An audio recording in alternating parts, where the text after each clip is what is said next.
ધોરાજીના સોનાપુરી સ્મશાનના રિનોવેશનમાં ભ્રષ્ટાચારના આક્ષેપ, કોંગ્રેસે માગી વિજિલન્સ તપાસ, આસ્થાના કેન્દ્રમાં ગેરરીતિનો આરોપ. સોનાપુરી સ્મશાનના કામમાં લાખોનો ભ્રષ્ટાચાર. ધોરાજીમાં હિન્દુ સમાજની આસ્થાનું કેન્દ્ર ગણાતા સોનાપુરી સ્મશાનના રિનોવેશન કામને લઈને મોટો વિવાદ ઉભો થયો છે. શહેર કોંગ્રેસ પ્રમુખ દિનેશભાઈ વોરાએ નિર્માણ કાર્યમાં લાખો રૂપિયાના ભ્રષ્ટાચારના ગંભીર આક્ષેપો કરતા નગરપાલિકાની કામગીરી સામે સવાલ ઉભા કર્યા છે. કોંગ્રેસે સમગ્ર મામલે તટસ્થ તપાસ સાથે વિજિલન્સ તપાસની પણ માંગ કરી છે. ધોરાજીના સોનાપુરી સ્મશાન ખાતે હાલમાં રિનોવેશનનું કામ ચાલી રહ્યું છે. જોકે શહેર કોંગ્રેસ પ્રમુખ દિનેશભાઈ વોરાના આક્ષેપ મુજબ નિર્માણ કાર્યમાં ગુણવત્તાના ધોરણોનું પાલન કરવામાં આવી રહ્યું નથી. કામમાં વપરાતી રેતીમાં ધૂળનું પ્રમાણ વધુ હોવાનો તેમજ નબળી ગુણવત્તાની સામગ્રીનો ઉપયોગ થતો હોવાનો આરોપ લગાવવામાં આવ્યો છે. કોંગ્રેસના જણાવ્યા મુજબ સ્મશાનમાં લગાવવામાં આવતા પથ્થરો પણ નબળા છે અને સરળતાથી તૂટી જાય છે. સાથે જ ટેન્ડરની શરતો અને નિયમોની અવગણના કરવામાં આવી રહી હોવાના ગંભીર આક્ષેપો પણ કરવામાં આવ્યા છે. જવાબદાર અધિકારીઓ દ્વારા પૂરતી દેખરેખ રાખવામાં ન આવતી હોવાને કારણે જાહેર નાણાંનો દુરુપયોગ થઈ રહ્યો હોવાનું કોંગ્રેસનું કહેવું છે. શહેર કોંગ્રેસે સમગ્ર મામલે નિષ્પક્ષ અને તટસ્થ તપાસની માંગ કરી છે. સાથે રાજ્ય સરકાર દ્વારા વિજિલન્સ તપાસ કરાવી જવાબદાર અધિકારીઓ અને કોન્ટ્રાક્ટરો સામે કડક કાર્યવાહી કરવામાં આવે તેવી માંગ પણ ઉઠાવી છે.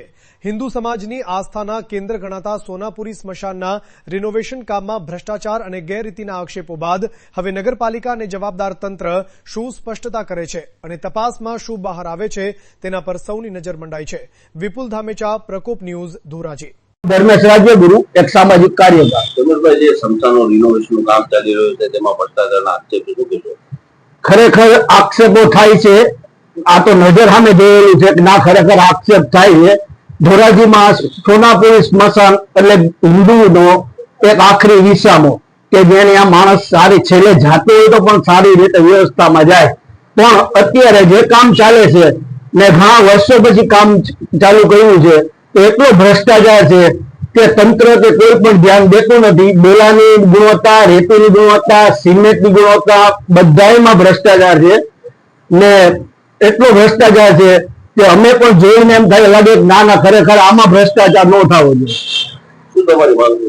મારી એવી જ માંગણી છે કે નાના સારી ગુણવત્તાનું કામ થાય ને જો કઈ ખરાબ ગુણવત્તાનું કામ કર્યું હોય તો તોડી જે તે કોન્ટ્રાક્ટર કામ કરતો હોય એની ઉપર રિકવરી લે ને એક અંતિમ વિષયનો કહેવાય, એ વિષયનો કહેવાય કે જે હિન્દુ ધર્મમાં આવે છે એને સારી ગુણવત્તાનું કામ થાય એવી મારી માંગણી છે. મારું નામ દિનેશભાઈ વોરા, શહેર કોંગ્રેસ પ્રમુખ, ધોરાજી.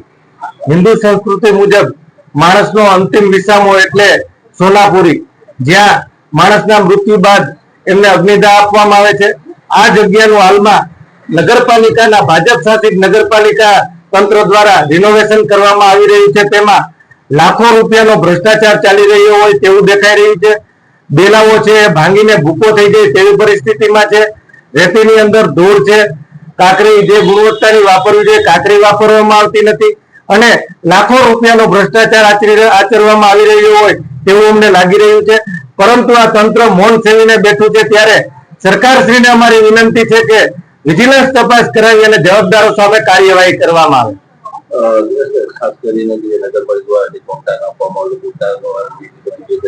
નગરપાલિકામાં ટકોડે નગરપાલિકાની અંદર જે ટેન્ડર પ્રક્રિયા કરવામાં આવી છે એ ટેન્ડર પ્રક્રિયા મુજબ કામ થતું નથી. કોઈ જવાબદાર અધિકારીઓ સ્થળ ઉપર ફરકતા નથી અને આ ભાજપ શાસિત નગરપાલિકાના શાસકો ભ્રષ્ટાચાર આચરી રહ્યા છે. અમારી માંગણી છે કે આની સ્ટેટ વિજિલન્સ મારફત તપાસ કરવામાં આવે અને જવાબદારો સામે કાર્યવાહી કરવામાં આવે.